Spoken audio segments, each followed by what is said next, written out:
அதிலே முக்கியமாக அவர்களது இளம் பிரயாத்து வளர்ப்பு முறை பெரும் பங்கு வகிக்கிறது எனலாம். ஆனால் தமது செய்கையிலே தம்மை நிர்ணயிக்கிறது என்பதை உணர முடியாமல் தன்னிலை புரியாமல் நடக்கும் மாந்தர்கள் பலரையே இம்மண்ணில் காணக்கூடியதாக இருக்கிறது. உண்மையெனும் விளக்கொலியில் உள்ளமெனும் திரைச்சீலையில் இருக்கும் ஓட்டைகளை பார்க்க பயந்து மண்ணில் தலையை புதைத்துக் கொள்ளும் வான்கோழி போல வாழ்ந்து கொண்டிருப்பவர்களே பெரும்பான்மையாக உள்ளது போல தோன்றுகிறது. நாமே எம்மை சுற்றி பல விலங்குகளை போட்டு எம்மை பிணைத்துக் கொள்கிறோம். பின்பு அதிலிருந்து விடுபட முடியாதவர்களாய் சமுதாயம், சமயம், சந்தர்ப்பம் என்று பல காரணிகளை துணையாக இழுத்துக் கொள்கிறோம். என் அன்பினும் இனிய உறவுகள் அனைவருக்கும் எனது அன்பான இனிய மாலை பொழுது வணக்கங்கள். என்றும் என் மனதில் வாழ்ந்து என்னை பரிபாலித்துக் கொண்டிருக்கும் அண்ணாமலையார் பாதங்களை படுகிறேன். தமிழெந்தன் உயிருக்கு நேராம், தமிழெந்தன் உடலுக்கு உரமாம், தமிழெந்தன் மூச்சுக்கு காற்றாம், தமிழன்றி நான் வெறும் நீராம் என்று கூறி தமிழ் அன்னையின் பாதங்களில் என் சிரம் தாழ்த்தி வணங்குகிறேன். அன்றும் இன்றும் என்றும் எனது எழுத்துக்கும் பேச்சுக்கும் படைப்புகளுக்கும் மானசீக குருவாக இருந்து ஆசி வழங்கி கொண்டிருக்கும் கவியரசர் கண்ணதாசன் அவர்களின் பாதம் பணிகிறேன்.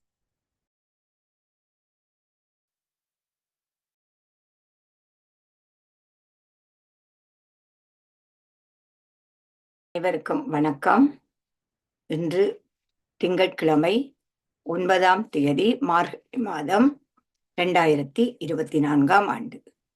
தினமும் உலக சமாதானம், ஒற்றுமை, ஆரோக்கியம், மன அமைதி ஆகியவற்றை முன்னிலைப்படுத்தி ஒரு கூட்டு தியானம் செய்கின்றோம்.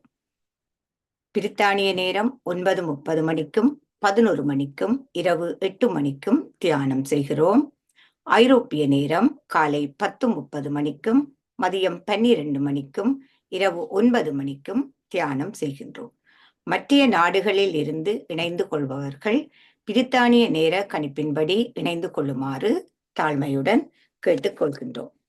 இத்தியான நிகழ்வை ஒழுங்கமைத்து நடத்தும் PSSM தமிழ் ஐரோப்பா, PMC தமிழ் டிவி ஆகிய அமைப்பினருக்கும் அவர்களுடைய அனுசரணையுடன் இத்தியான நிகழ்வு நடைபெறுகின்றது. இன்றைய நிகழ்வுகளாக முதலில் தியானம் இடம்பெறும். அதனை திருமதி தமயந்தி சிங்காரவடிவு அம்மா அவர்கள் வழிநடத்தி வைப்பார்கள். இன்றைய சிறப்பு பேச்சாளர் எங்களுடைய தளத்தின் சக்திதாசன் ஐயா அவர்கள் பேச வருகின்றார். அவருடைய தலைப்பு பேசு மனமே பேசு என்ற அழகான ஒரு தலைப்பிலே வந்திருக்கின்றார். அதன்பின் வினாக்கள் கலந்துரையாடல் இடம்பெறும். இப்பொழுது தியானத்தை வழிநடத்துமாறு தமயந்தி சிங்காரவடிவு அம்மா அவர்களை அன்புடன் அழைக்கின்றேன். இன்று 9:30 மணிக்கு இந்த நிகழ்வு முழுதாக நிறைவு பெறும். நன்றி.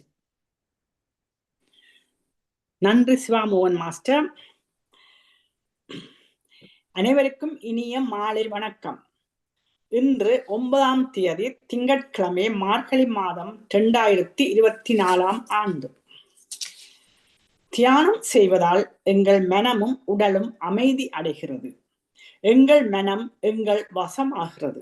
மனம் தெளிவடைகிறதால் கிரகிக்கும் தன்மை அதிகரிக்கின்றது. இனி தியானம் செய்யும் முறையை பார்ப்போம். தியானத்திற்கு முன்பும் பின்பும் இளம் சூடான நீரை அருந்தினால் தொண்டை வறட்சி ஏற்படாமல் தவிர்க்கலாம். ஒரு வசதியான இடத்தை தேர்ந்தெடுத்து அதில் உங்கள் தலை, கழுத்து, முதுகு ஆகியவற்றை நிமித்தி வைத்து இருக்கும்படி அமர்ந்து கொள்ளுங்கள். கண்ணாடி அணிந்திருப்பவர்கள் அதை கழற்றி வைக்கலாம். கைகள் இரண்டையும் இவ்வாறு கோத்து உங்கள் மடி மீது வைத்துக் கொள்ளுங்கள். கால் பாதங்களை இப்படி ஒன்றன் மேல் ஒன்றாக வைத்திருங்கள். இப்பொழுது உங்கள் இயல்பான சுவாசத்தின் மேல் கவனம் செலுத்துங்கள். அதாவது உள்மூச்சு, வெளிமூச்சு ஆகியவற்றை அவதானியுங்கள். தியானத்தின் போது எண்ணங்கள் வரலாம். அவற்றை கவனியாது உங்கள் சுவாசத்தின் மீது கவனம் செலுத்துங்கள். இன்று நாம் அனைவரும் ஒருங்கிணைந்து 30 நிமிடங்கள் தியானம் செய்வோம். அதில் 15 நிமிடங்கள் இசையுடன் இசை தியானமும் 15 நிமிடங்கள் இசை இன்றி மௌன தியானமும் செய்வோம். எல்லோரும் அமைதியை பெறுவோம். நன்றி.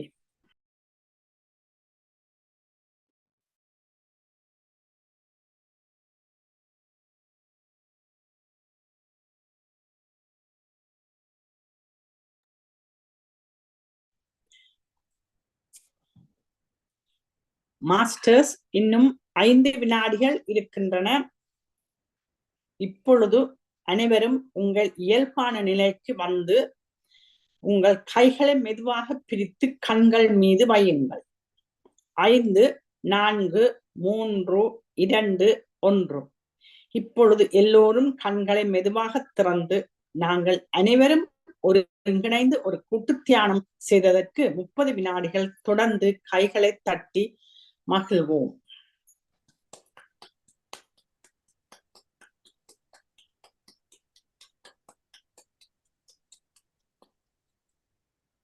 நன்றி, வணக்கம். நன்றி அம்மா. இப்பொழுது பிரபஞ்சத்திற்கு நன்றி கூறுவோம். பிரபஞ்சத்தின் நல்லாசியுடன் நாம் அனைவரும் ஒருங்கிணைந்து மன அமைதி, சமாதானம், ஆரோக்கியம் ஆகியவற்றை முன்னிலைப்படுத்தி ஒரு சக்தி வாய்ந்த கூட்டு தியானம் செய்தோம். நாம் நமக்காக செய்யும் தியானம் கூட்டாக செய்யும் போது அது ஒரு சமுதாய சக்தியாக பெற்று வீடு, வீதி, நகரம், நாடு, உலகம், பிரபஞ்சம் என்னும் அளவில் விரிவடையும் ஆற்றல் உடையது. இத்தகைய தியானத்தில் ஈடுபடுவதற்கு அனைவரையும் ஊக்குவிப்பதோடு அதற்கான வசதிகளை ஏற்படுத்தி கொடுக்கும் PSSM தமிழ் ஐரோப்பா, PMC தமிழ் டிவி ஆகிய அமைப்பினருக்கும் எமது இதயபூர்வமான நன்றியை தெரிவித்துக் கொள்வோம். அத்தோடு இந்த தியான நிகழ்வை மிக அழகாக வழிநடத்தி வைத்த திருமதி தமயந்தி சிங்காரவடிவம்மா அவர்களுக்கும் நன்றி கூறிக்கொள்வோம். அத்தோடு இந்த நிகழ்வுக்காக பதாதைகளையும் விளம்பரங்களையும் போட்ட திருவாளர் ஸ்ரீஸ்கந்தராஜா ஐயா, திருமதி ஆனந்தி பாலதாசன் அம்மா இருவருக்கும் நன்றிகள் உரித்தாகட்டும். அதோடு 3 வேளையும் இந்த தியான தளத்தை தங்களுடைய அயராத உழைப்பினால் நடாத்தி வருகின்ற திருவாளர் ஸ்ரீஸ்கந்தராஜா ஐயா, திருமதி அருந்ததி அம்மா இருவருக்கும் நாங்கள் நன்றி கூற கடமைப்பட்டிருக்கின்றோம். வாழ்க வையகம், வாழ்க வையகம், வாழ்க வளத்துடன் என்று மனதார வாழ்த்தி உலகத்தில் சமாதானம், நல்லிணக்கம், அமைதி, ஆரோக்கியம், ஒற்றுமை ஏற்பட வழிவகை செய்தோம். இன்று சிறப்பு பேச்சாளர் எங்களுடைய தளத்துக்கு புதியவர் அல்ல. இந்த தளத்திலே அவர் நிறைய கவிதைகள், கட்டுரைகள், தன்னுடைய பேச்சு போன்ற பல்வேறு திறன்களை இந்த தளத்திலே வெளிப்படுத்தி கொண்டிருக்கின்ற திருவாளர் சக்திதாசன் ஐயா அவர்கள் பேச வந்திருக்கும் தலைப்பு பேசும் மனமே பேசு. 6 மனமே 6 என்பது போல பேசும் மனமே பேசு என்று கண்ணதாசனுடைய ஏதோ ஒரு நிகழ்வோடு தான் ஐயா வந்திருக்க கூடும். காரணம், அவர் ஒரு கண்ணதாசனுடைய பிரியராகவும் இங்கே காணப்படுகின்றார். இவர் இந்த நிகழ்ச்சிக்கும் எங்களுடைய இந்த தளத்துக்கும் நிறைய தன்னுடைய உதவிகளை செய்து வருகின்ற ஒருவராக இருக்கின்றார். நான் நெடுநேரம் கதைத்து கொண்டிருக்காமல் இப்பொழுது இந்த தளம் உங்களுடையதையா, வாருங்கள், வந்து உங்களுடைய அருமையான பேச்சை தாருங்கள். நன்றி, வணக்கம். வணக்கம் அம்மா. மிகவும் அழகான ஒரு அறிமுகத்தை தந்தமைக்காக உங்களுக்கு நான் நன்றி கூறிக்கொள்கிறேன். எனது அன்பினும் இனிய உறவுகள் அனைவருக்கும் ஒரு இனிய மாலை பொழுது வணக்கங்களை.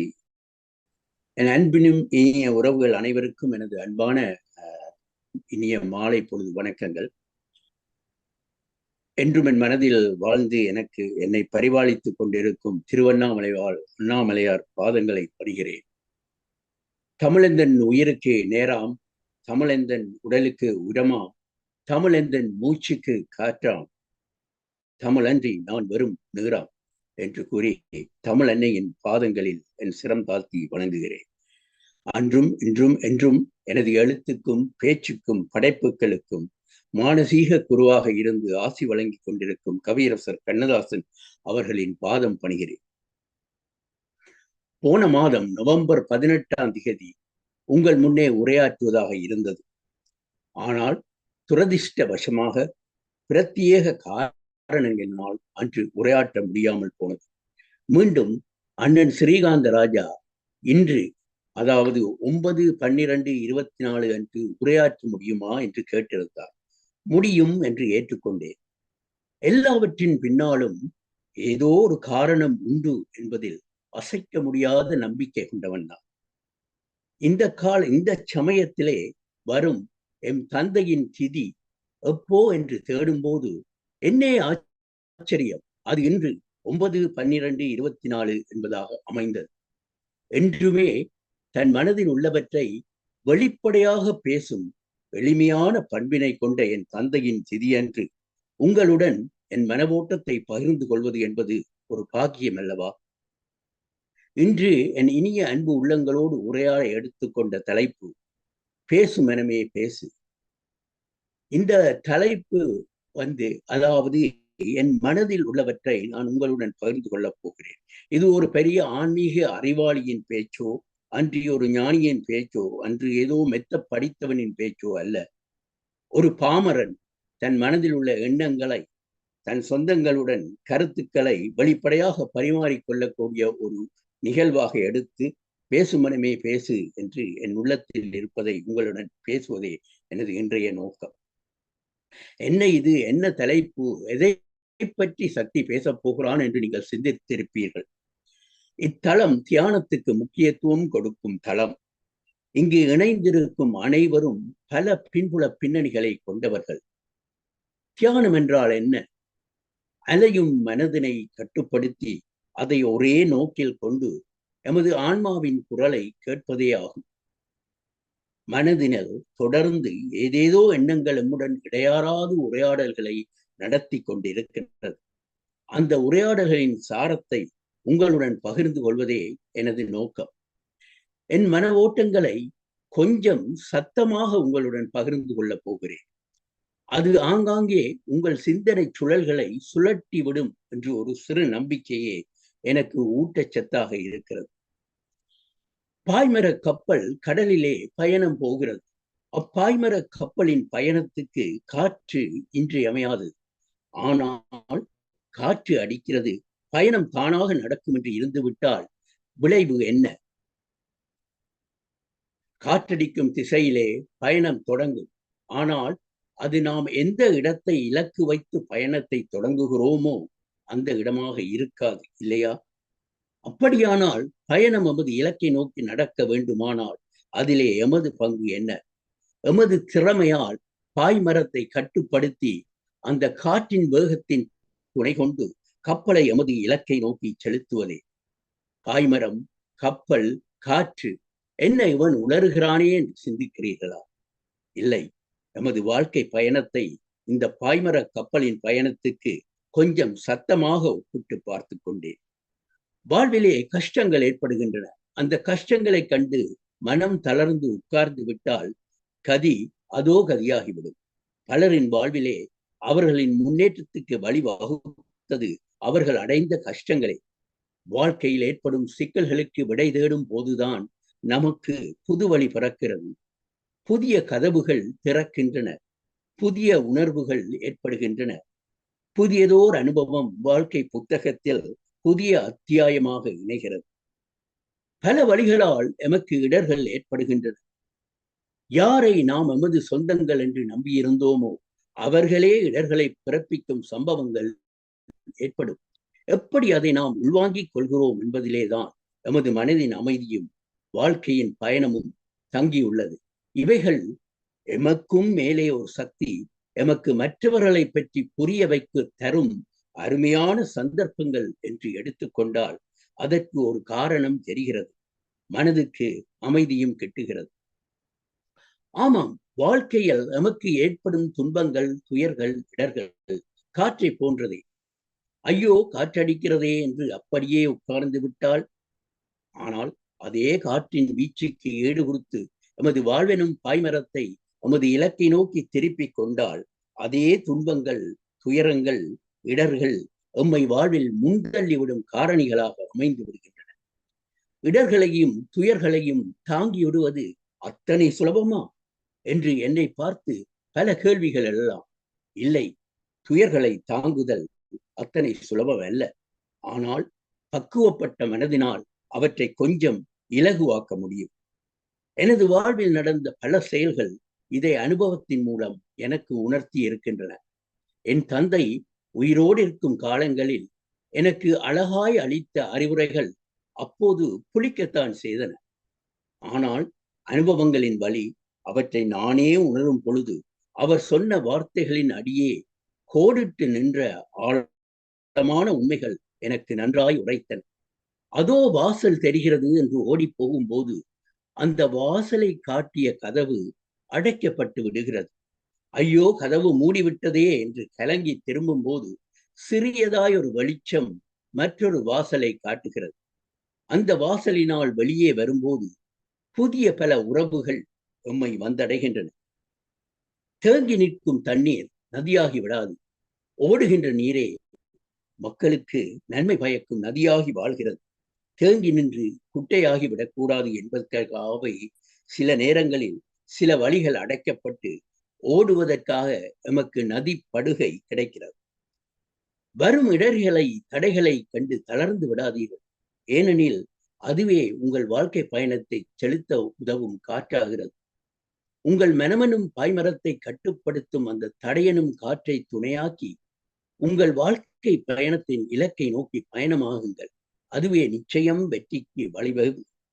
சத்தம் இல்லாமல் அந்த பாய்மரம் காற்றுடன் போடும் ஒரு யுத்தம் தான் அதன் பயணத்திற்கு வழிவகுக்கிறது. சரி, இனி மற்றொரு கோணத்தில் பார்ப்போம். சரிக்கும் பிழைக்கும் பயங்கரமான யுத்தம். ஆனால் சத்தம் இல்லாமல் தான் நடந்து கொண்டிருந்தது. சரியை பார்த்து பிழை கேட்கிறது. உன்னை சரி என்று எந்த ஆதாரத்தை வைத்து கூறுகிறார்கள்? சிரிக்கிறது சரி. உன்னை பிழை என்று எந்த ஆதாரத்தை வைத்து கூறினார்களோ அதே ஆதாரத்தின் அடிப்படையில் தான் என்னை சரி என்கிறார்கள் என்றது. உன்னை சரி என்பதற்கு கூட பிழைதான் ஆதாரமாகிறது என்று கூறுகிறாயா என்று கேட்டது மீண்டும் பிழை. யுத்தம் தொடர்கிறது. இன்று நேற்றல்ல, உலகத்தின் ஆரம்பம் முதலே இந்த யுத்தம் சத்தம் இல்லாமல் தொடர்ந்து கொண்டேதான் இருக்கிறது. இதன் காரணத்தினால் சரிந்த சாம்ராஜ்யங்கள் பல, சிதைந்த வாழ்வுகள் பல, அழிந்த உயிர்கள் பல. மண்ணிலே மனிதன் தோன்றிய காலம் முதல் மண்ணிலே மனிதன் மறையும் வரை சரிக்கும் பிழைக்கும் நடக்கும் இந்த யுத்தமே மனித வாழ்க்கை ஆகிறது. இந்த வாழ்க்கையின் அடிப்படையில் தான் சிலர் மகாத்மாக்கள் ஆகிறார்கள், சிலர் மிருகம் ஆகிறார்கள். இந்த வாழ்க்கையின் இடையிலே இறை நம்பிக்கை என்ன இடத்தை வகிக்கிறது? சரியின் பக்கத்தை வலுப்படுத்தி பிழையை சரியின் பக்கம் சாய்ப்பதற்கு இந்த இறை நம்பிக்கை உதவுகிறது என்பது ஒரு வாதம். இறைவன் இல்லை என்றே வைத்துக் கொள்வோம். சரி என்பதன் வழி நடப்பவரால் வாழ்வில் மனிதர்களுக்கு நன்மை விளைகிறது என்று எடுத்துக்கொண்டால், பிழை வழி சார்ந்தவர்களை சரி வழி கொண்டு வர உதவும் இறை நம்பிக்கை எப்படி தவறாகும்? இல்லாத ஒன்றை இருப்பதாக நம்பி அதன்பால் வெறி கொண்டு அந்த வெறியின் அடிப்படையில் மற்றவர்களுக்கு தீங்கு விளைவிப்பதே ஏற்றுக்கொள்ளப்பட முடியாதது. ஆனால் இந்த வெறிக்கு இறை நம்பிக்கையை குற்றம் கூற முடியாது. ஒரு மைந்தன் தன் அன்னை மீது வைத்திருக்கும் பாசம் வெறியாகி அதன் நிமித்தம் அவளை பற்றி தவறாக குறை கூறும் ஒருவரை கொலை செய்து விடுகிறான் என்று உதாரணத்துக்கு எடுத்துக்கொள்வோம். அதற்காக அன்னை என்ற ஒரு ஸ்தானமே இல்லை என்றோ, அவன் வெறி கொண்டதற்கு காரணம் அன்னைதான் என்றோ கூற முடியுமா? என் மனதில், என் வாழ்க்கையில் சிறு வயதில் நடந்த ஒரு சம்பவம் ஞாபகத்துக்கு வருகிறது. அப்போது எனக்கு 8 அல்லது 9 வயது இருக்கும். நான் ஒரு தீவிர எம்ஜிஆர் ரசிகனாக இருந்தேன், இப்போதும் இருக்கிறேன். ஒரு நாள் என் நெருங்கிய நண்பன், அவன் சிவாஜி ரசிகன், அவனுக்கும் எனக்கும் விவாதம் ஏற்பட்டது. அந்த வயதுக்குரிய முரண்டு குணத்தினால் நான் எம்ஜிஆர் தான் சிறந்தவர் என்று அதற்குரிய காரணங்களோடு அவனோடு விவாதித்தேன். அவனோ எம்ஜிஆர் சினிமாவில் நடிப்பது போல் சொந்த வாழ்க்கையில் இல்லை என்ற ஒரு அடிப்படை வாதம் கொண்டு விவாதித்தார். இதை அருகில் இருந்து கவனித்துக் கொண்டிருந்த என் தந்தையார் இருவரது விவாதத்தையும் ஒரு முடிவுக்கு கொண்டு வருவதற்காக ஒரு கருத்தை சொன்னார். அதாவது, எம்ஜிஆர் தனது சொந்த வாழ்க்கையில் எப்படி இருக்கிறார் என்பதல்ல கேள்வி. சினிமாவில் அவர் எப்போதுமே நல்ல கருத்துக்களையே கூறுகிறார். எனவே சினிமா ரசிகர்கள் அவரின் சினிமா கருத்துக்களை கேட்டு நல்வழி நடந்தால் அது நாட்டுக்கு நன்மைதானே பயக்கும் என்று கூறினார். அந்த நிகழ்வு கொடுத்த தாக்கம் இன்றும் என் மனதில் ஆழமாக பதிந்து போயுள்ளது. ஏறத்தாழ இறை நம்பிக்கையும் அதுபோலதான். இறை நம்பிக்கையால் நல்வழி நடப்போரே எந்த மதத்திலும் பெரும்பான்மையாக காணப்படுகிறார்கள். சிறுபான்மையினரின் மடமைத்தனத்தினால் இறை நம்பிக்கையின் வலிமையை உதறி தள்ளிவிட முடியாது. ஆனால் ஒன்றை மட்டும் மனிதாபிமான அடிப்படையில் நாம் மனதில் கொள்ள வேண்டும். எமது மதத்தில் அல்லது இறையில் நாம் எவ்வளவு நம்பிக்கை கொண்டுள்ளோமோ அதே அளவு மற்றையோரும் தத்தமது மதங்களில் நம்பிக்கை கொண்டிருப்பார்கள் என்று உணர வேண்டும். அனைத்து மதங்களையும் மதிக்க பழகிக்கொள்ள வேண்டும். மனிதனுக்கு மதம் அணிகலனே அன்றி ஆடை அல்ல. இறை நம்பிக்கை என்பது நேர்மை, சத்தியம், உள தூய்மை இவைகளின் வடிவமே.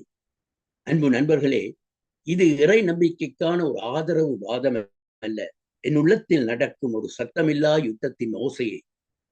இவை அனைத்தும் ஏதோ ஏற்றுக்கொள்ளப்பட வேண்டிய கருத்துக்கள் என்ற பணியில் நான் பேசவில்லை.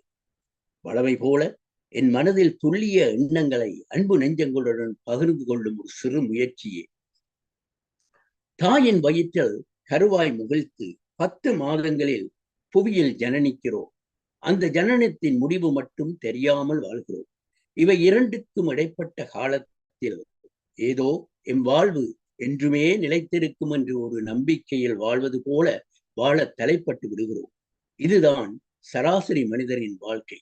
இவ்வாழ்க்கையில் எம்முள் பல தேடல்கள் எழுந்தாலும் அவற்றின் யதார்த்தங்களை பல சமயங்களில் மூடி வைத்து வாழ முயற்சிக்கிறோம். ஏனெனில் அதற்காக நாம் காணப்போகும் விடை நமது உள்ளத்தை வேதனைப்படுத்தும் எனும் காரணத்தினால். ஆமாம், உண்மை உண்மை என்று பேசும் நாம் பல சமயங்களில் அவ்வுண்மையை நமது உள்ளத்தை காயப்படுத்திவிடக் கூடியது என்றால் அதை மெதுவாக ஒதுக்கி வைத்து வாழ்வதை விவேகம் என்று எடுத்துக் கொள்கிறோம். இதற்கு நான் ஏதோ விதிவிலக்கானவன் அல்ல. எனது வாழ்வின் அனுபவத்தின் அடித்தளமே எனது மனதில் எழுந்த இச்சிந்தனைகளுக்கு காரணமாகிறது. வாலிப வயதின் முறுக்கு தளர்ந்து வயோதிப வாசலுக்குள் நுழைந்துவிட்ட எனக்கு நான் வாலிப வயதில் வாழ்ந்த வாழ்க்கையின் வழிமுறைகளை பற்றி சிந்திக்கும் அவகாசம் கிடைத்திருக்கிறது. உண்மைகள் முன்னால் ஆகாசம் அளவுக்கு விரிந்து கிடந்தாலும் அதன் ஏற்பினால் எங்கே எனது நிலையில் ஏதாவது மாற்றம் வந்து விடுமோ எனும் காரணத்தினால் அதை உதாசீனப்படுத்தி நடந்து கொள்ளும் நிலைகளை கடந்து வந்த அனுபவங்கள் நெஞ்சில் அலை அலையாய் அடித்துக் கொண்டிருக்கின்றன. இந்த பிரபஞ்சத்தின் கால ஓட்டத்தின் முன்னே எமது வாழ்வின் நீளம் நீர்க்குமிழி போன்றதே எனும் எண்ணம் உள்ளத்தில் இருந்து மறைந்து விடுகிறது. கண்முன்னே காணும் மாயத்திரையில் அரங்கேறும் நாடகங்கள் நிஜ தோற்றம் அளித்து மனதில் நீங்காத வடுக்களை ஏற்படுத்தி விடுகின்றன. நான் எனும் அகந்தை உள்ளத்தில் உண்மை ஏற்படுத்தும் தாக்கங்களை உருக்குலைத்து விடுகிறது. ராமாயணத்தில் படித்த ஒரு விடயம் நினைவுக்கு வருகிறது. மகாபாரத யுத்தம் முடிந்து விடுகிறது. பாண்டவர்கள் அரியணை ஏறி விடுகிறார்கள். அப்போது ஒருவரால் கிருஷ்ண பகவானிடம் ஒரு கேள்வி கேட்கப்பட்டதாம். கிருஷ்ணா, நீ பாண்டவர்கள் மீது அதீத அன்பு கொண்டவர். அது மட்டுமன்றி உனது தங்கையை அர்ஜுனனுக்கு மனம் செய்து கொடுத்திருக்கிறாய். அவர்கள் சூதாடி நாட்டை இழந்து காட்டில் அலைவதை அச்சூதாட்டத்தை தடுப்பதன் மூலம் உன்னால் தடுத்திருக்க முடியாதா என்பதே அக்கேள்வியா. அதற்கு கிருஷ்ணரோ, சூதாடுவது அரச தர்மம். தர்மன் சூதாடியதில் தவறில்லை. ஆனால் துரியோதனன் சூதாட்டத்துக்கு அழைப்பு விடுத்த போது தன் சார்பாக சகுனி ஆடுவான் என்று கூறினான். அதற்கு தருமன் தன் சார்பாக கிருஷ்ணன் ஆடுவான் என்று கூறாமல் தான் ஆடி வெற்றி பெறுவேன் என்று அகந்தை கொண்டான். அவர்களது அந்நிலை அகந்தையின் காரணமே என்றாராம். உண்மைதான், எத்தனையோ அற்புதமான சந்தர்ப்பங்கள் அகந்தையினால் அகன்று போய்விடுகிறது. எம்மை விட மற்றொருவரால் ஒரு காரியத்தை திறம்பட செய்ய முடியும் என்பதை ஏற்றுக்கொள்ள தயங்குவதால் சில சமயங்களில் பெரிய சிக்கலுக்கு வித்திட்டு விடுகிறோம். அறிவால் உணர்ந்து விடு, இல்லையேல் அனுபவம் காட்டிவிடும் என்பார் கவியரசர் கண்ணதாசன். உள்ளத்தின் உணர்ச்சிகளுக்கு வடிகாலிட்டு அதனை ஒரு நிலைப்படுத்தி இலட்சியத்தை நோக்கி பயணிப்பதற்கு முக்கியமான தேவை உண்மைகளை உள்ளபடி ஏற்றுக்கொள்ளும் மனப்பக்குவமே. நாம் ஏற்றுக்கொண்ட உண்மையை அப்படியே ஏற்றுக்கொண்டோம் என்பதனை வெளியே காட்டிக்கொள்ள விரும்பாவிட்டாலும் எம்முள் அதனை ஏற்றுக்கொள்வது அவசியமாகிறது. சத்தமாக எழும் மனதின் சுய அலசல்கள் மனங்களின் சிந்தனை தூண்டுதல்களை உந்துகிறது. எப்போ பிறந்தோம் என்பது எத்தனை தெளிவாக இருக்கிறதோ அத்தனை குழப்பமாக இருக்கிறது நமது வாழ்க்கை முடிவு. அப்படிப்பட்ட இந்த நிலையற்ற வாழ்க்கையை வெற்றிகரமாக வாழ்ந்து முடிப்பது எவ்வாறு? இதற்கு நாம் ஒவ்வொருவரும் நமது நெஞ்சங்களில் ஒரு வரைமுறை வைத்திருக்கிறோம்.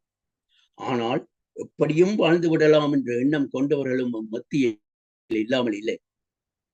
வாழ்க்கையின் வெற்றி என்பதற்கு என் மனதில் எழும் எண்ணங்களை உங்களுடன் பகிர்ந்து கொள்வது என் மனதுக்கு இணைக்கிறது.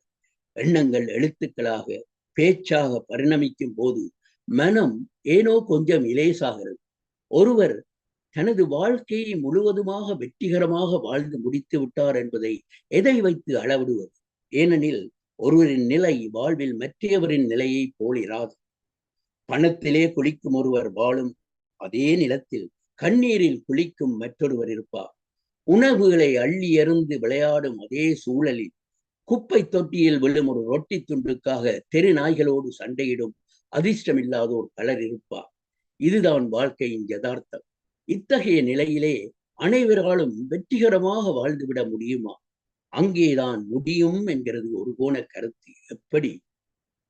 வாழும் வரை நன்மை செய்துவிடு, அதுவே நீ வாழ்ந்த வாழ்க்கை வெற்றிகரமானது என்பதை நிர்ணயித்து விடும் என்பதே அக்கருத்தாகும்.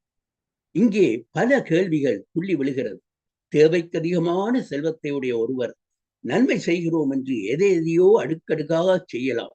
ஆனால் அடுத்த நேர உணவுக்கே அல்லாடும் ஒருவனால் நன்மை என்று எதை பெரிதாக சாதித்து விட முடியும் என்று ஒரு கேள்வி எழுவது இயற்கை. நன்மை எனும் சொல்லின் அர்த்தங்களை மிகவும் ஆழமாக நாம் அலசி பார்க்க வேண்டிய தேவை இருக்கிறது. நன்மை என்பது வெறுவனே மற்றவருக்கு பணத்தின் மூலமோ அன்று வேறு பொருட்களின் மூலமோ செய்யும் உதவி என்னும் கருத்தே பலரின் மனங்களில் மேலோங்கி இருக்கும். இல்லை, நன்மை எனும் சொல் பல வடிவம் எடுக்கிறது. மற்றவருக்கு மனதால் கூட தீங்கு விளைவிக்கும் எண்ணங்களை தவிர்த்துக் கொள்வதும் நன்மை என்றே கொள்ளப்பட வேண்டும். இது அனைத்து மனிதர்களாலும் செய்யப்படக்கூடியது ஒன்று. இதற்கு நம்மிடம் எவ்வளவு செல்வம் இருக்கிறது, அன்றி வசதி இருக்கிறது என்று தெரிய தேவையில்லையே. அப்படியானால் மனிதனின் மனதில் இத்தகைய தூய்மையான எண்ணங்கள் தான் எப்போதும் நிலை கொண்டிருக்குமா? இது சாத்தியமில்லையே.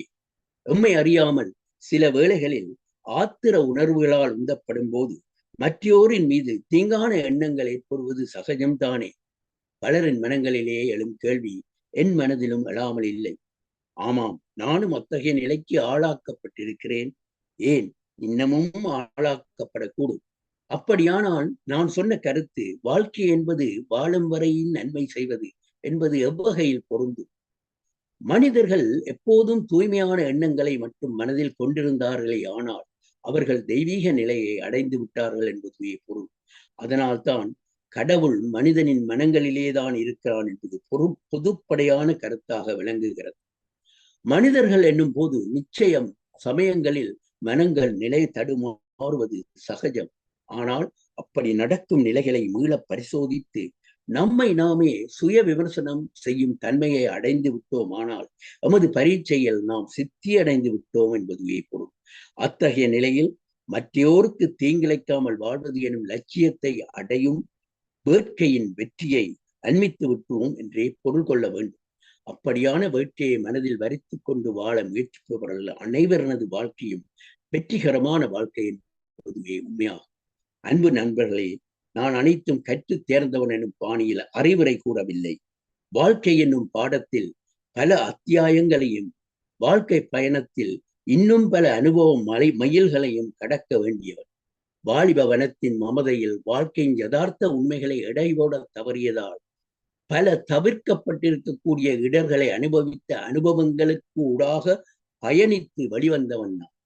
இன்று 60களின் நடுப்பகுதியை தாண்டிய நிலையில் கடந்து வந்த பாதையை எந்த குற்ற உணர்வோ அன்றி துயரோ இன்றி பார்த்து அதன் பகிர்வினால் சிலர் பயனடைய கூடும் எனும் நம்பிக்கையோடு என் கருத்துக்களை உங்களோடு பகிர்கிறேன்.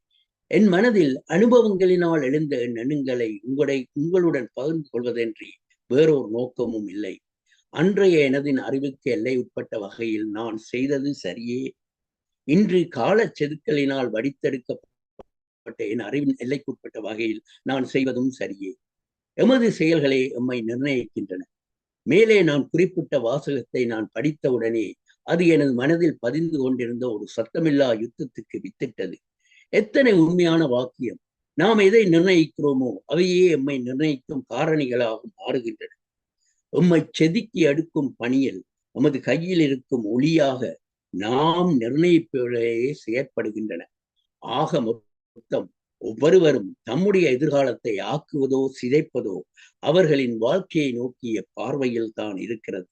இந்த பார்வையின் கோணத்தை பாதிப்பதற்கு பல காரணிகள் இருக்கலாம். அதிலே முக்கியமாக அவர்களது இளம் பிரயாத்து வளர்ப்பு முறை பெரும் பங்கு வகிக்கிறது எனலாம். ஆனால் தமது செய்கையிலே தம்மை நிர்ணயிக்கிறது என்பதை உணர முடியாமல் தன்னிலை புரியாமல் நடக்கும் மாந்தர்கள் பலரையே இம்மண்ணில் காணக்கூடியதாக இருக்கிறது.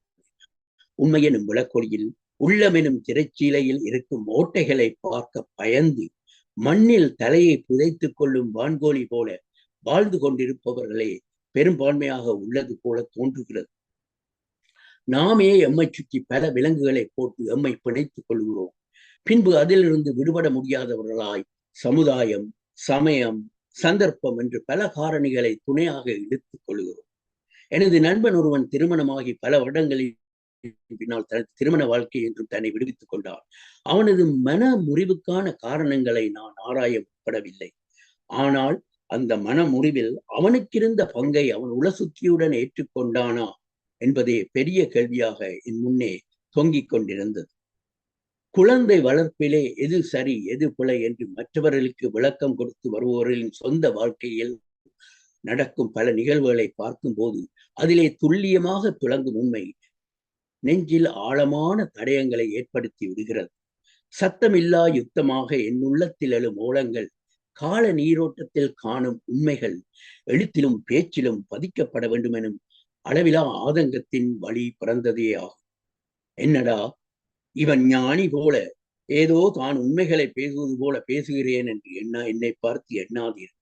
இந்த யுத்தத்தின் வழி என் மனதையும் நான் கீறி பார்க்கிறேன். என்னையும் நான் கேள்வி கண்ணைகளால் துளைக்கிறேன்.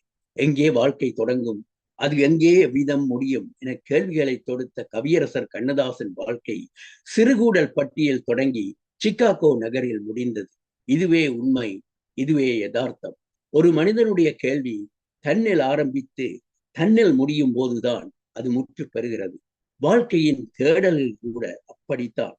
நாம் என்றுமே செய்யும் அனைத்து செயல்களிலும் நினைக்கும் அனைத்து நினைப்புகளிலும் தூயவர்களாக இருந்துவிட முடியாது. அப்படிப்பட்ட மனம் மனித மனமாகவும் இருக்க மாட்டாது. ஆனால் உண்மைகளின் வழி நின்று கண்களில் தெரியும் சில தப்பு கணக்குகளை, தவறான எண்ணங்களை உளசுத்தியோடு ஏற்றுக்கொண்டு அதற்கான நிவாரணத்தை தேடும் வழியை கடைபிடிக்க முற்பட்டால் பாதி மனிதாபிமானம் மிக்கவர்களாகி விடுவோம். தவறுகளின் மீது ஏறி நின்று கொண்டு தப்புகளின் துணையோடு வாழ்க்கையின் நிகழ்வுகளை நியாயப்படுத்தப்பட்டால் அங்கே மனிதாபிமானம் கைகாட்டி கொண்டு விடைபெற்று போய்விடுகிறது. எனது சொந்த வாழ்க்கையில் நான் அடைந்த பல கசப்பான அனுபவங்கள் நானே எனது செயல்களால் ஏற்படுத்தி கொண்டவை. அந்த கசப்பான உணர்ச்சிகளை, அனுபவங்களை எனக்கு அளிக்க காரணமாயிருந்தவர்கள் மீது எனக்கு மனவருத்தம் இருந்தாலும் கூட அது நிகழ்வதற்கு ஏதுவாக இருந்த எனது செய்கைகளை கணக்கில் எடுக்காமல் கண்மூடித்தனமாக நான் நடந்த தருணங்கள் பல உண்டு. இந்த சத்தமில்லா யுத்தம் கூட என் மனதின் அழுக்குகளை வெளுக்கும் ஒரு முயற்சிதான்.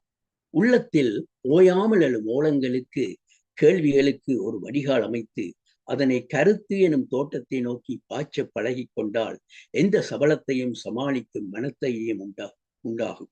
பாஞ்சாலி உன்னிடத்தில் சேலை கேட்டால் பார்த்தனவன் உன்னிடத்தில் கீதை கேட்டான். நான் இருக்கும் நிலையில் உன்னை என்ன கேட்பேன், இன்னும் நன்மை செய்து துன்பம் வாங்கும் உள்ளம் கேட்பேன். ஆமாம், இது கவியரசர் கண்ணதாசன் அவர்களின் அற்புதமான வரிகள். செய்யும் செயல்களுக்கு கிடைக்கும் பலன் பல சமயங்கள் யாருடைய மனதிலும் தென்படுவதில்லை. ஆனால் அந்த செயலை புரியும் போது பலனை எதிர்பார்த்தா புரிகிறோம் என்ற கேள்வி ஒருபுறம் இருக்க, உதவியை பெற்றுக்கொண்டோர் உதைக்கும் போது மனது பதைக்கத்தான் செய்யும். அப்போது ஏற்படும் காயத்துக்கு மருந்துதான் கவியரசரின் இந்த அற்புதமான வரிகள். உள்ளத்தின் ஒவ்வொரு இயக்கத்துக்கும் வாழ்க்கையின் ஒவ்வொரு நோக்கத்திற்கும் சரியான விளக்கத்தை எமக்கு நாமே வழங்கிக் கொள்ள பழகிக் கொள்வது அவசியம். அப்போதுதான் எமது அனுமதி இல்லாமல் சூழ்நிலைகளால் எமது வாழ்க்கையில் நிகழும் நிகழ்வுகளை விளங்கிக் கொள்ள முடிகிறது. என் அன்பினுமினிய உள்ளங்களே, சிறிது நேரம் எனது மனம் தனது உள்ள கருத்துக்களை உங்களுடன் பேசி தன்னை ஆசுவாசப்படுத்தி கொண்டது. இந்த மனதின் பேச்சினை செவிமடுத்து அதை சரியான பாதையில் செலுத்தும் திறனையே எமக்கு தியானம் தருகிறது. எம்முள்ளே நாம் ஆழமாக செல்ல செல்ல எம்மை நாமே விசாரிக்க தொடங்குகிறோம். அவ்விசாரிப்பின் முதற் படிகளில் தான் நான் இன்று நின்று கொண்டிருக்கிறேன். இன்னும் பல படிகளை கடக்க வேண்டிய தேவை இருக்கிறது. தியானம் செய்வதனால் என்ன பலன் எனும் கேள்விக்கு எம் உள்ளத்தில் இருந்தே பதில் தானாக வெளிப்படும். இத்தளத்தில் பயணிக்கும் பெரும்பான்மையோர் இதனை நன்கு உணர்ந்திருப்பீர்கள். என்னுடைய மனதின் பேச்சை பொறுமையாக கேட்ட உங்களுக்கும் இத்தளத்திலே மனம் திறக்க சந்தர்ப்பம் அளித்த தள நிர்வாகத்தினருக்கும் பின்னணியில் இருந்து சேவையாற்றும் அனைவருக்கும் எனது இதயம் கனிந்த அன்பு நன்றிகள். அன்பன் சக்திதாசன் வணக்கம் கூறி விடைபெறுகிறேன். நன்றி. நன்றி ஐயா. அருமையான பேச்சு. பேசு மனமே பேசு. எங்களுடைய மனதை வைத்தே நாங்கள் என்ன செய்கிறோம் என்பதை அளந்து காட்டியிருக்கிறீர்கள். உங்களுடைய இதை வைத்து முதலில் நாங்கள் உங்களுடைய அருமையான பேச்சுக்கு ஒரு 30 வினாடிகள் கைகளை தட்டி எங்களுடைய நன்றிகளை கூறிக்கொள்வோம்.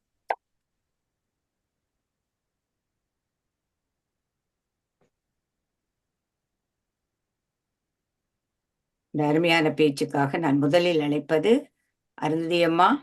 வாங்க, பேசுங்க.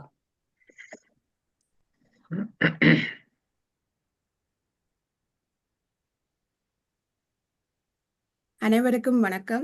மிக்க நன்றி சக்திதாசன் மாஸ்டர். மிகவும் அருமையாக பேசும் மனமே பேசு என்பதை மிகவும் அருமையாக எங்களுக்கு விளங்கப்படுத்தினீர்கள்.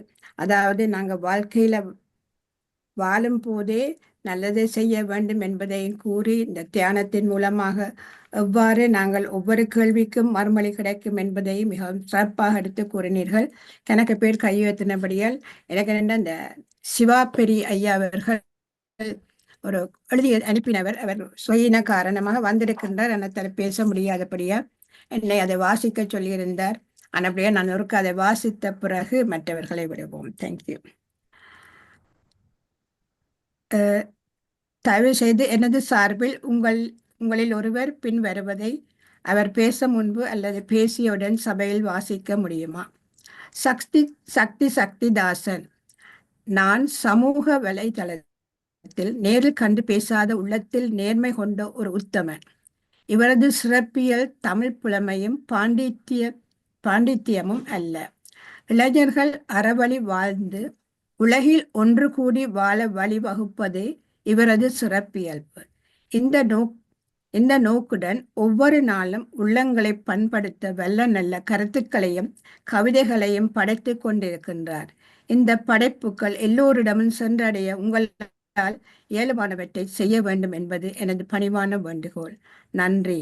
உலக ஒற்றுமை சமாதான பசியால் வாடும் ஒரு பாமரன். சிவா பெரி, ஆஸ்திரேலியா.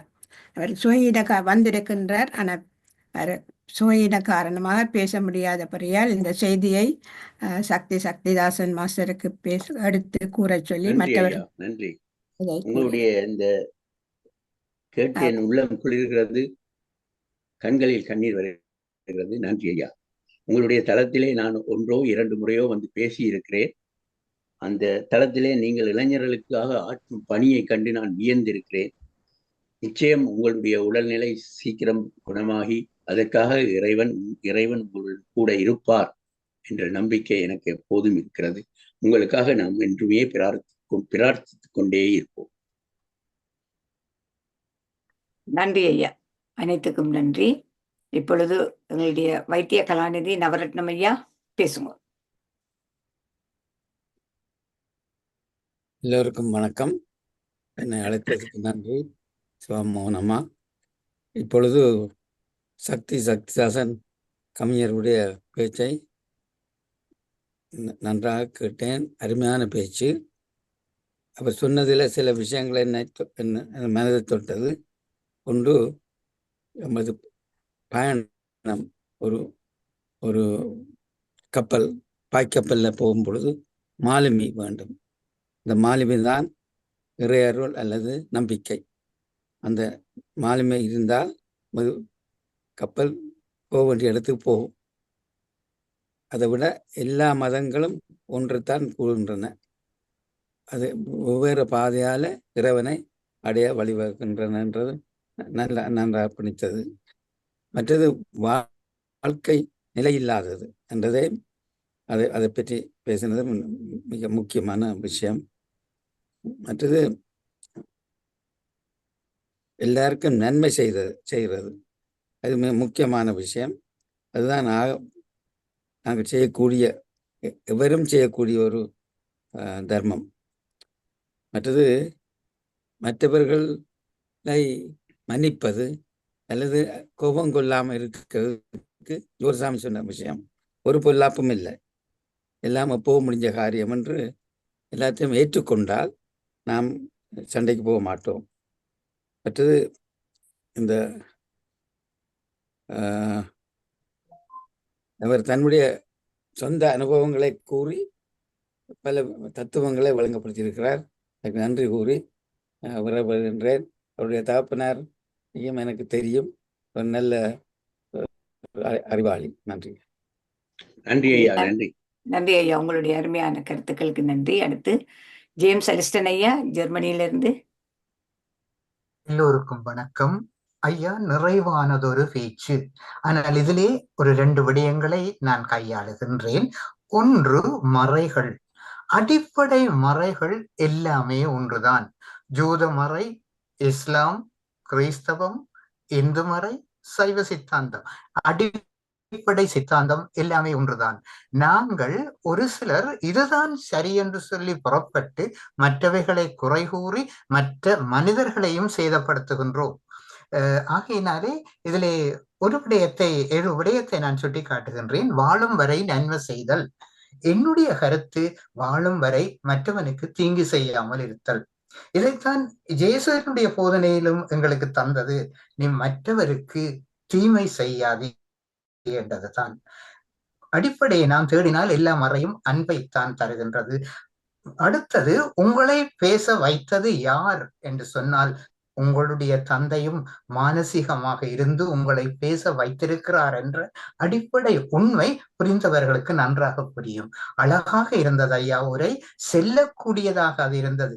செல்ல சொன்னீர்கள். நன்றி ஐயா, வணக்கம். நன்றி. நன்றி ஐயா.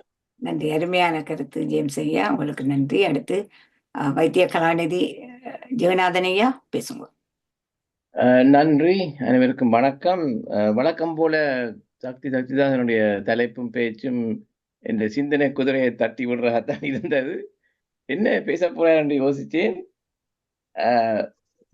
நான் அதிகமா என்னுடைய சொந்த இதை சொல்றது, சில பேர் சொல்றார்கள் why are you saying it ன்னு சொல்லி. if it is a learning a lesson I will tell it. என்னுடைய ஒரு குடும்பத்தில் ஒருவர் இப்ப 6 கிழமையா ஒரு மூட்டாய்வத்தில் இருந்து கான்சியஸ் வந்தாலும் பேச முடியாம இருக்கிறேன். It's like a child. இப்ப நான் யோசிச்சேன், நினைவு வரட்டு போனால் பேச முடியுமா? மங்கியதோ ஒரு நினைவுன்ற தலைப்பிலையும் பேசியிருந்தான், அதுலேயும் மென்ஷன் பண்ண தெரியவில்லை. அப்ப அது ஒரு விஷயம். 2வது, மனச்சாட்சியுடன் நாங்கள் பேச வேண்டும். அப்ப மனச்சாட்சியுடன் உரையாடுறதுன்னா என்னன்னு சொல்லுவேன் என்று கேட்கலாம். அதாவது நாங்கள் நினைப்பது என்ன விதமா இருக்கணும்னா, மற்றவரது நிலையில் இருந்தால் நான் எப்படி இருப்பேன், எப்படி நினைப்பேன் என்று. அதுதான் சொல்வார்கள், treat others how you would want others to treat you. அதான் இன்னொரு விதமாக சொல்லுகிறார்கள். 3வது நான் இந்த ஃப்ரீவில்லுடன் பேச வேண்டும், எங்களுக்கு இருக்கின்றது உரிமை. ஆனால் ஒரு பாட்டு இருக்குது இல்ல, நான் பேச நினைப்பதெல்லாம் நீ பேச வேண்டும் என்று. அப்படி என்று சொன்னா ஃப்ரீவில் இல்லை. அதான் நான் சொல்றது, அந்த பாரதியாற்ற பாட்டை நான் ஒரு வேறு விதமா எடுக்கிறது. அதாவது உன் கண்ணில் என் பார்வைண்டா உன் கண்ணில் என் மனப்பார்வை இருக்கணும். அது ஒரு கண்ட்ரோல் ஃப்ரீக்கை தான் எடுக்கலாம். பாரதியார் அந்த கருத்தோட பாடவில்லை, அவர் வேற கருத்தோட பாடி இருக்கிறார். ஆனால் நாங்கள் அதை அப்ளை பண்ணிக்கல, இதையும் நாங்கள் கவனிச்சு கொண்டு போகணும். Because we want everybody to think as we are. It is wrong. அப்படி என்று சொன்னா யூ ஆர் கண்ட்ரோல் ஃப்ரீ. என்னுடைய மனக்கண் இருக்கிற மாதிரி உண்ட மனக்கண்ணில் இருக்கணும்னா அதைத்தான் நான் சொல்லுகின்றது. அப்ப இது மூன்றும் கட்டாயம் எங்களுக்கு அப்ளை பண்ண வேண்டிய விஷயம். நீங்கள் உங்களோட வாழ்க்கை அனுபவத்தை சொன்னீர்கள். நானும் என்னுடைய வாழ்க்கை அனுபவம் இதை வச்சுதான் என்னுடைய எத்தனையோ விதமான சிக்கல்னு சொல்ல முடியும். எல்லாருக்கும் சிக்கல் இருக்கின்றது. I have handle it in that way. நான் மனச்சாட்சியை தான் கடவுளாக எடுக்கின்றேன். ஸோ இன் அ வே, எல்லாரும் வந்து இப்போ திருடன் கூட மனச்சாட்சியின்படி வீட்டில் பட்டினி இருக்குது என்று சொல்லி திருட போவான்.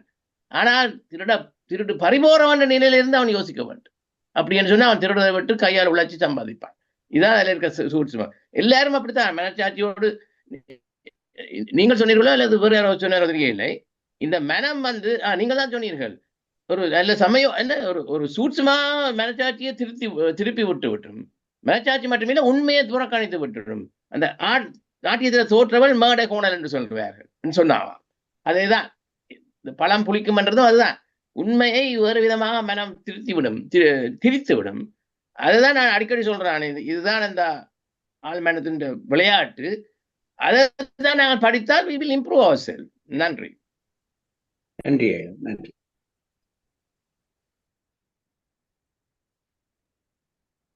நன்றி ஐயா. அடுத்து வைத்திய கலாநிதி சாந்தி பரமேஸ்வரனுமா பேசும். எல்லோருக்கும் வணக்கம். இன்றைக்கு சக்திதாசன் கதைச்சது அருமையிலும் அருமையான ஒரு பேச்சு. அவரை போல தமிழ்ல ஒழுகுது. உங்களுக்கு அப்படியே வருது, எனக்கே வரையிலேன்னு நான் இன்னும் யோசித்து கொண்டு இருக்கிறேன். ஆனால் நீங்க சொன்ன மாதிரி அதை பற்றி யோசித்து கொண்டிருந்தால் ஒரு நாளைக்கு வரும் என்ற நம்பிக்கை வேணும். அந்த நம்பிக்கையை பற்றியும் கூடுதலாக இன்றைக்கு சொன்னீர்கள். மிக்க நன்றி சக்திதாசன்.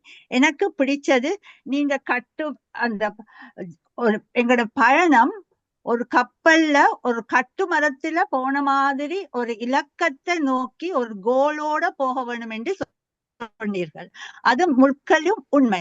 எங்களோட டிக்ஷனரியில தமிழ் கட்டுமரம் தான் ஆக்ஸ்போர்ட் இங்கிலீஷ் டிக்ஷனரியில புது வேர்டா வந்தது. கட்டுமரம், கட்டமரான் என்று சொல்லுவார்கள்.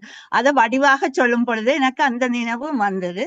மற்றது எங்களோட தவறுகள் இல்ல இருந்துதான் நாங்கள் படிப்போம்.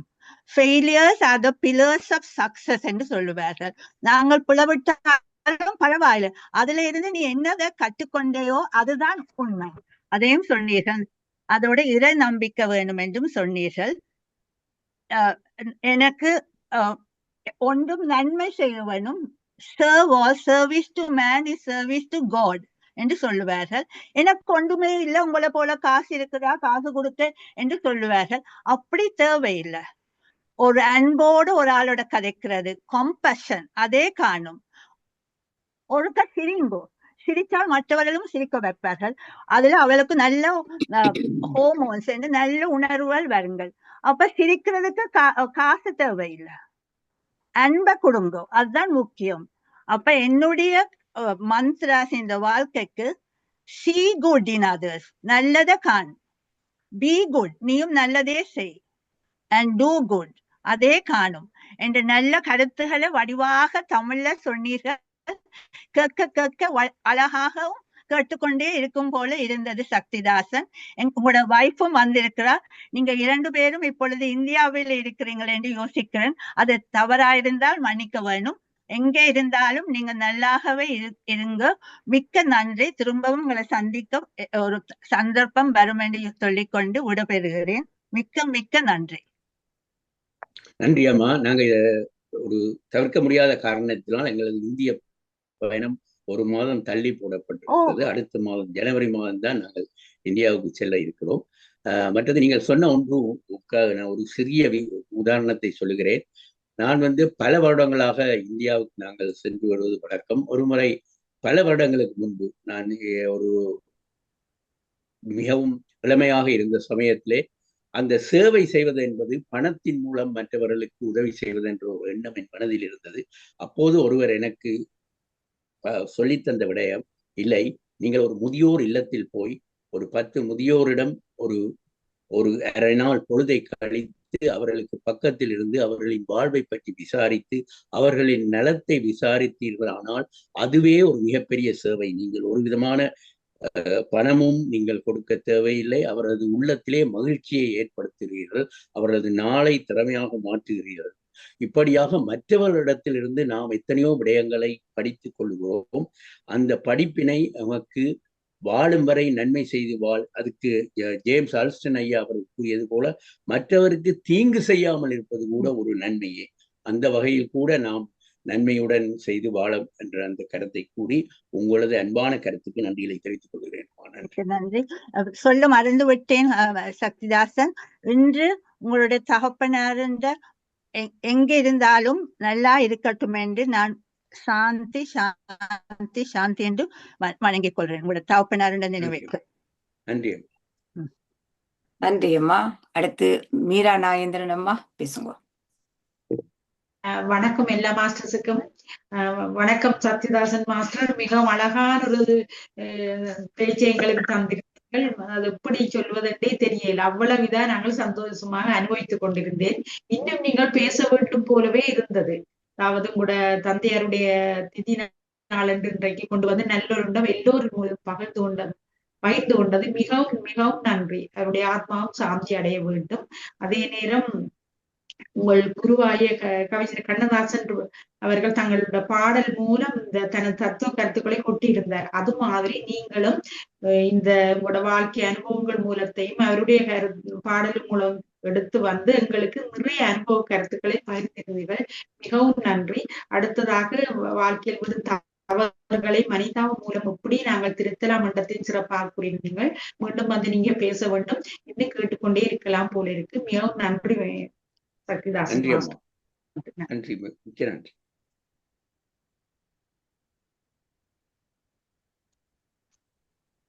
சிவாமோகன் மாஸ்டர், நீங்க மியூட்ல இருக்கிறீங்க. சாரி. அடுத்து கலைவாணி அம்மா ஜெர்மன்ல இருந்து பேசுங்க. அனைவருக்கும் வணக்கம். நான் திரு சக்திதாசன் அவர்களுடைய கவிக்கரங்களுக்கு அடிமை. அதாவது நான் உங்களுடைய கவிதைகளை நான் இன்று நேற்றில் எத்தனையோ வருடங்களாக ரசித்து வருகிறேன். லண்டன் தமிழ் வானியலிலும் ஐபிசி தமிழிலும் எவ்வளவு காலமாக நான் உங்களுடைய ரசிகையாக கவிதைக்கு ரசிகையாக இருக்கிறேன். இன்றுதான் உங்களுடைய பேச்சை கேட்க முடிந்தது. அந்த வகையில நான் நிறைந்த கருத்துக்களை எல்லாம் குறிப்பிட்டிருந்தீங்கள். எல்லோரும் ஒவ்வொரு கருத்துக்களை இங்கே எடுத்து வந்திருந்தார்கள். இதுல எனக்கு உண்மையாக நானும் எப்பொழுதும் நான் சொல்லுவது அகந்தை, அதாவது உண்மை விட உயர்ந்தவர்கள் உண்டு என்பதை நாங்கள் எப்போதும் அதுக்காக நான் எப்பொழுதும் எல்லோருக்கும் அந்த வரிகளை நினைவுபடுத்துவேன். உனக்கும் கீழே உள்ளவர் கோடி நினைத்து பார்த்து நிம்மதி நாடு என்று.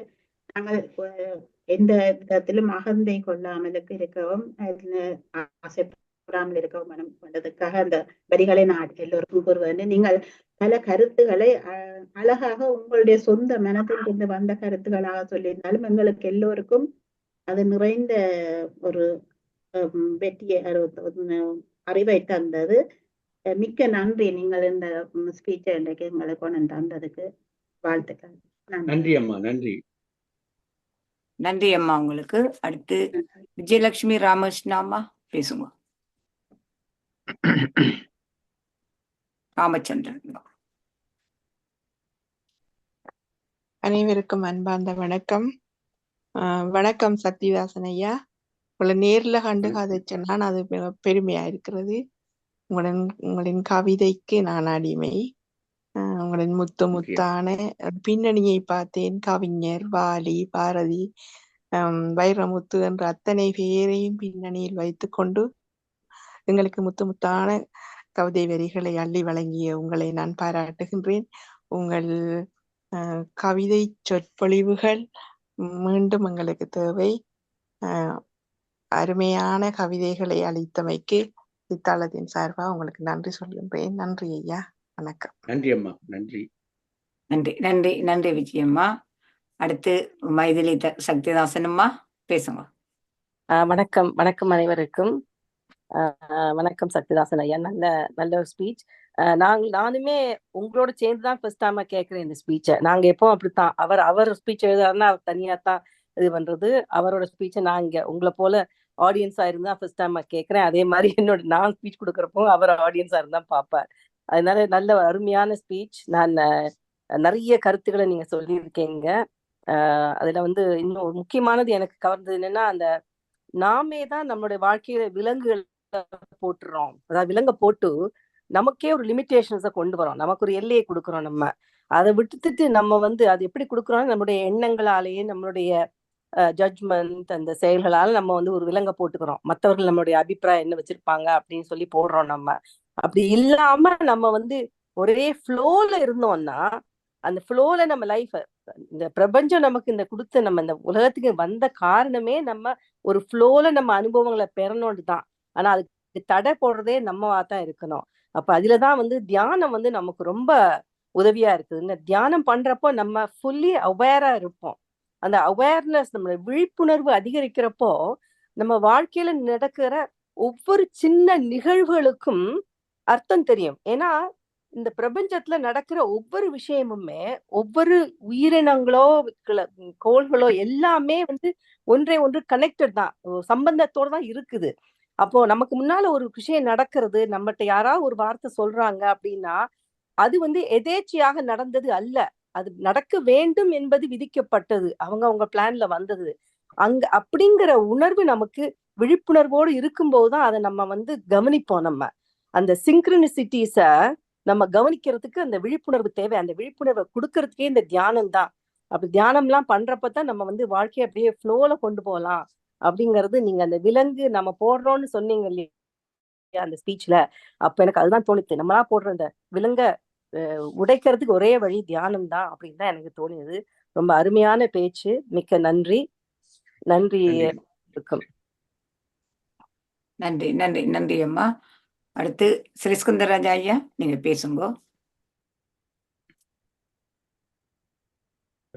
வணக்கம். அருமையான பேச்சு மாத்திரமல்ல, அது அருமையான கருத்துக்கள் எல்லோருக்கும் உகந்ததாக இருந்தது. இந்த தியான தளத்தில் சொல்லியிருக்கிற தியானத்துக்கு வந்த பிறகு தான் கூட கூட எழுதவும் கூட கவிதைகளையும் அவர் எழுதியிருக்கிறார் என்றே சொல்லுகின்றார். எனக்கு ஒவ்வொரு நாளும் அனுப்புகிற கவிதைகளை நான் மாத்திரம் ரசிக்காமல் அதை ரேடியோவுக்கும் அனுப்பி அவைகளை ஒலிபரப்பு செய்யறதுக்கு நான் வழிவகைகள் செய்து கொண்டிருக்கிறேன். அவர் தொடர்ந்து எங்களோட தளத்தில் வந்து பேச எழுத வர வேணும் என்று கேட்டுக்கொண்டு நான் நிகழ்ச்சி நேரலுக்கு போகின்றேன்.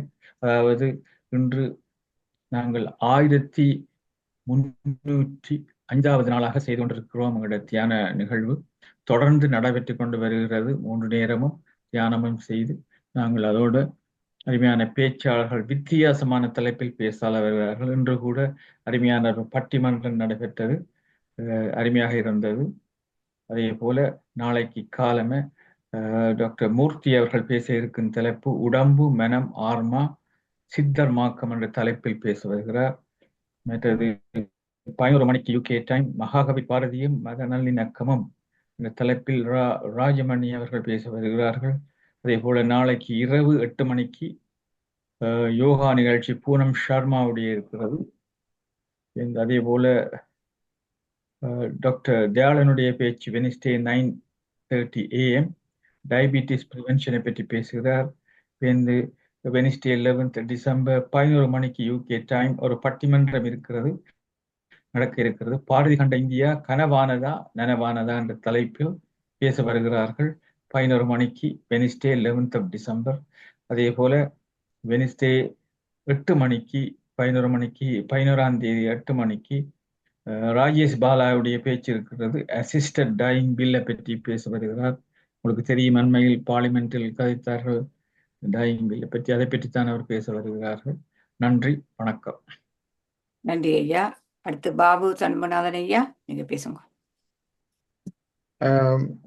சக்தி மாஸ்டர் வணக்கம் உங்களுக்கு. இதுல நான் ஒரு விஷயத்தை செய்ய வேண்டியிருக்கிறது, அதற்காகத்தான் நான் கையை போட்டிருந்தேன். இவருடைய பேச்சை பாராட்ட வேண்டிய அவசியம் இல்லை, எல்லோரும் பாராட்டி விட்டீர்கள். நான் ஒரு விஷயத்தை ஷேர் பண்ண முடியுமா மாஸ்டர், ஸ்ரீ மாஸ்டர்? பண்ணுங்க சார்.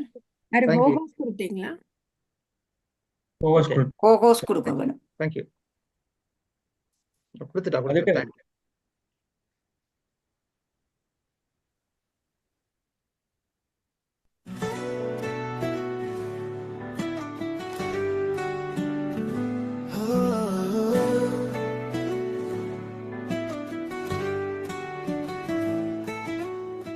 அப்பா என்றொரு புத்தகம், அதிலே எத்தனை அதிசயம். புரட்டிட புரட்டிட பக்கங்களை, புதுமையின் விளை நிலம் அவரிடம். அப்பா அப்பா அப்பா நீங்கள் இப்போ எங்கே தேடுகிறேன். அப்போ சொன்ன தத்துவங்கள் இப்போ காணும் காட்சிகளாய்.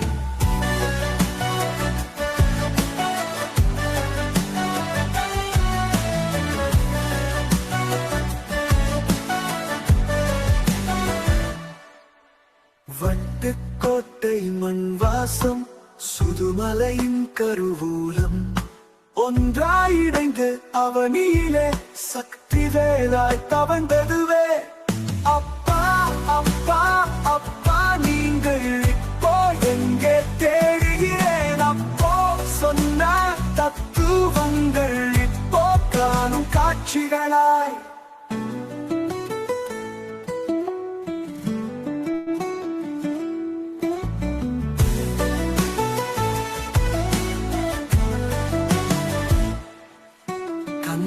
மடத்தின் சூழலிலே எந்தை இந்த கல்லூரி மாணவனாய், ஈட்டிய கல்வியின் வளத்துடன் நீரத்து மண்ணிற்காய் உழைத்தவர். அப்பா அப்பா அப்பா நீங்கள் இப்போ எங்கே தேடுகிறேன். அப்போ சொன்ன தத்துவங்கள் இப்போ காணும் காட்சிகளாய்.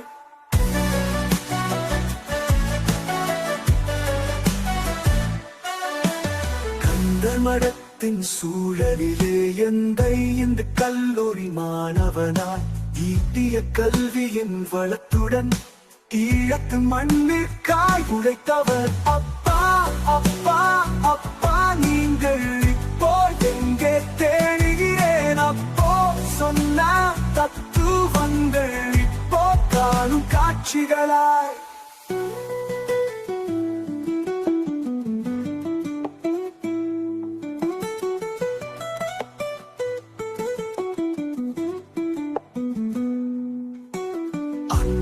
கருவறையில் நாம் கழிப்பதோ 300 இரவுகள். அப்பாக்கள் இதயத்தின் சுமைகளால் அந்திம காலம் வரை வாழ்ந்திருப்போம். அப்பா அப்பா அப்பா நீங்கள் இப்போ எங்கே தேடுகிறேன். அப்போ சொன்ன தத்துவங்கள் இப்போ காணும் காட்சிகளாய். பாவின் ஞாபகங்கள் என்னை அன்றாடம் பாசத்தில் மூழ்கடிக்கும். அவர் உரைத்த ஞான தத்துவங்கள் அக்கனையும் தேனாயினித்திருக்கும். அப்பா அப்பா அப்பா நீங்கள் இப்போ எங்கே தேடுகிறேன். அப்போ சொன்ன தத்துவங்கள் இப்போ காணும் காட்சிகளாய். அப்பாவின் தினத்தில் இன்று அவரின் ஆன்மாவோடு பேசுகின்ற மனதோடு, நிறைவான மனதோடு நானும் அப்பாவின் நினைவுகளை அஞ்சலிக்கிறேன். அப்பா என்றொரு புத்தகம், அதிலே எத்தனை அதிசயம். புரட்டிட புரட்டிட பக்கங்களை, புதுமையின் விளை நிலம் அவரிடம்.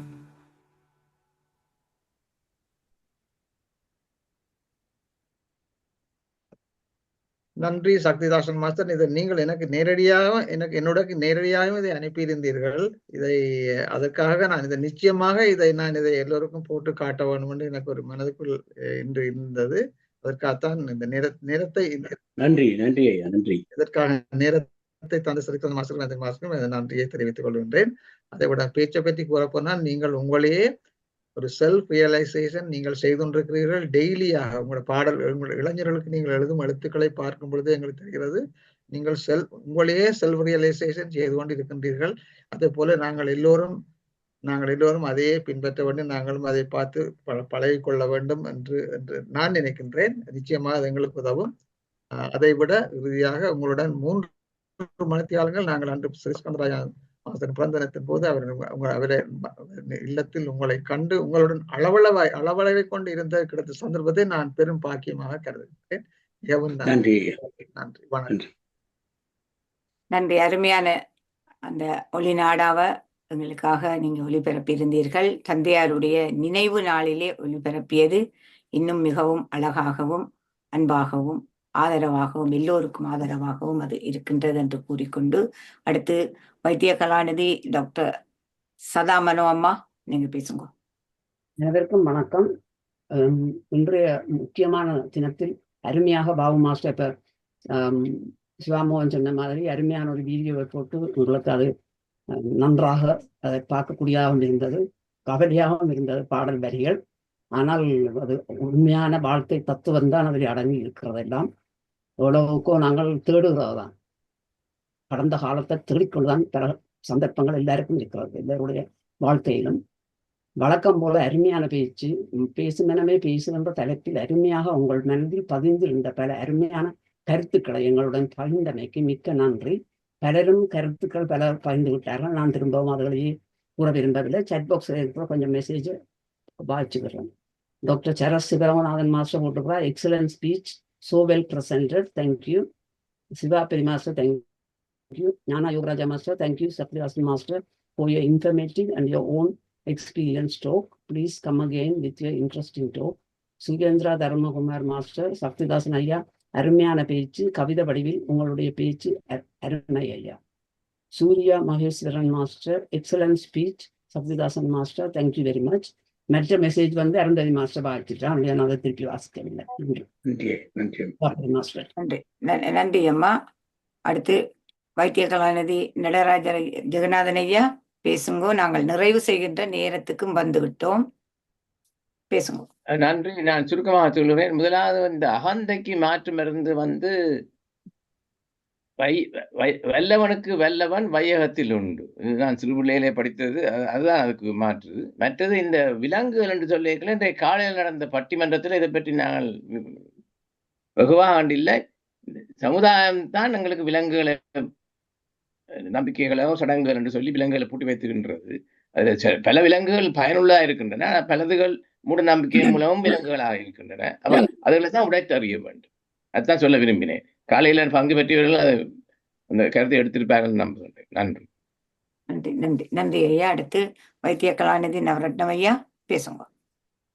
மிக்க நன்றி திரும்ப அழைத்ததுக்கு. சுருக்கமாக சக்தி தாசனுடைய தகப்பனர் சக்திவேலை எனக்கு நன்றாக தெரியும். நான் யாழ்ப்பாணம் ஹாஸ்பிட்டலில் வேலை செய்த காலத்தில் அவரை அடிக்கடி போய் பார்ப்பது உண்டு. என்னுடைய தாயார் என்னுடைய மனைவி முறையில் நெருங்கிய உறவினர். சக்திவேல் எனது தாயாருடைய நெருங்கிய ஒரு ஒண்டப்பட்ட சகோதரர். அந்த வழியில் நிறைய அவர்களை பார்த்திருக்கிறேன். அப்பொழுது இவர் சின்ன இளம் பையனாக இருந்திருப்பார். மற்றது நான் ஜோகர்சாமியுடைய ஒரு பக்தர். எப்பொழுதும் எமக்கு பிடியாத பார்த்தால் அது ஒரு பொல்லாப்பும் இல்லை, இது போக முடிஞ்ச காரியம் என்றதை ஞாபகத்தில் வச்சு அதை பற்றி கவலைப்படுவது இல்லை. என்றாலும் எங்களால் இயன்றதை நன்மையாக தானங்களை செய்து கொண்டு வாழ்க்கையை நடத்தி கொண்டு வருகின்றோம். இந்த மாலுமி, ஒரு கப்பலில் மாலுமி இருக்க வேண்டியது கடவுள் நம்பிக்கை என்று கூறிக்கொண்டு விடுகின்றேன். வணக்கம். நன்றி நன்றி, அனைவருக்கும் நன்றி. இப்பொழுது நான் இந்த தளத்தை திருவாளர் ஸ்ரீஸ்கந்தராஜ் ஐயாவிடம் ஒப்படைக்கின்றேன். நாங்கள் இதை முடிக்கின்ற நேரம் நெருங்கிவிட்டது. வசந்தராஜ் நன்றி அனைவருக்கும். வசந்தராஜ் ஐயா பேசுங்க.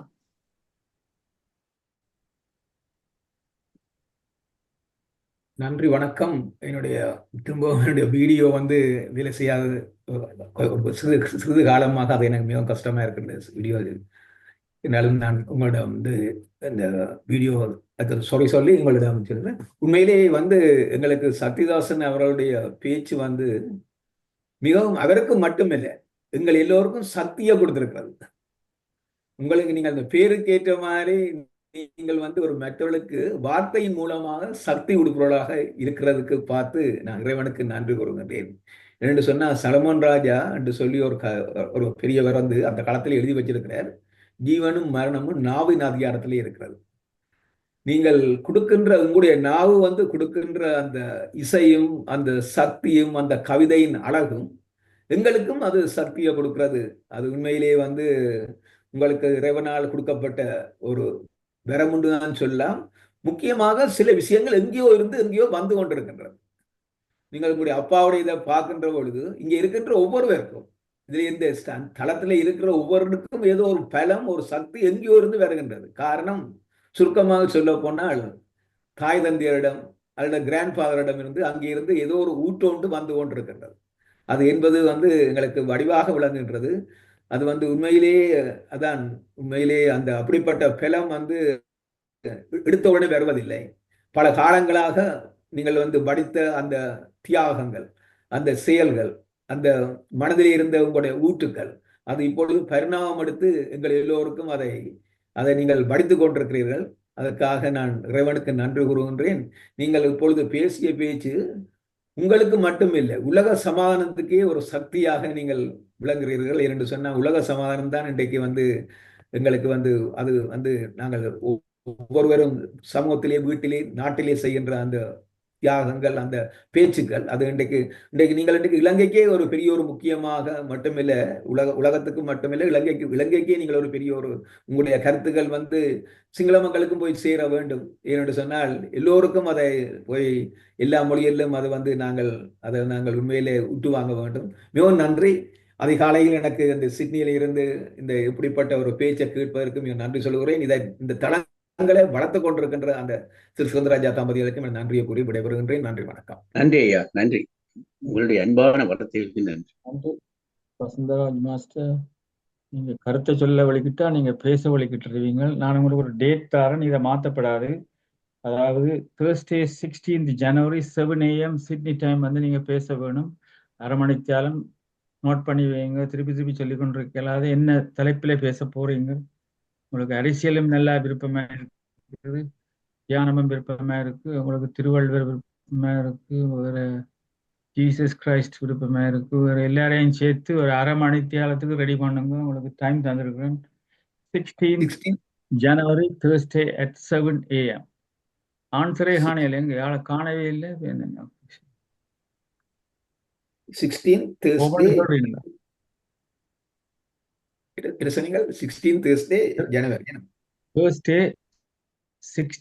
January at 7 AM Sydney time. 7 AM. Okay, thank you. கட்டாயம், definitely. சரியா? கட்டாயம் நான் சொல்றேன். தலைப்பை நீங்க அனுப்ப நான் தலைப்பை உங்களுக்கு சொல்லி தந்துட்டேன். தலை சுருக்கி எனக்கு அனுப்ப சரியா? நன்றியா, நன்றி. மிகவும் மகிழ்ச்சி. மற்றும் இன்று சிறப்பாக எல்லா நிகழ்ச்சியும் அருமையாக நடந்த சக்தி சக்தியுடைய பேச்சு நடந்த அருமையாக இருந்தது.